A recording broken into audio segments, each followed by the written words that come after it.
Dobrý večer, priatelia. Dnes zasadalo mestské zastupiteľstvo v Banskej Bystrici. Program zasadnutia nebol veľmi dlhý a napriek tomu je tam veľmi pekný bod, ktorý sme schválili, a to je spolufinancovanie vybudovania multifunkčného a skateového ihriska pri kruhovom objazde oproti Lidlu na tých ihriskách, ktoré sa nám podarilo nadobudnúť od Banskobystrického samosprávneho kraja. Ďalej sme dnes mali exkurziu do areálu bývalých zberných surovín v Majeri, ktorý má mesto ambíciu získať za účelom vybudovania nového areálu Zárez.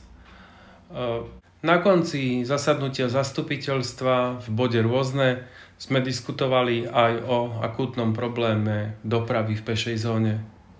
Za hodnotné dnes považujem aj príspevky, ktoré odzneli v programovom bode Slovo pre verejnosť, kde bol pán architekt Rusnák, ktorý sa zaoberal urbanistickým rozvojom mesta.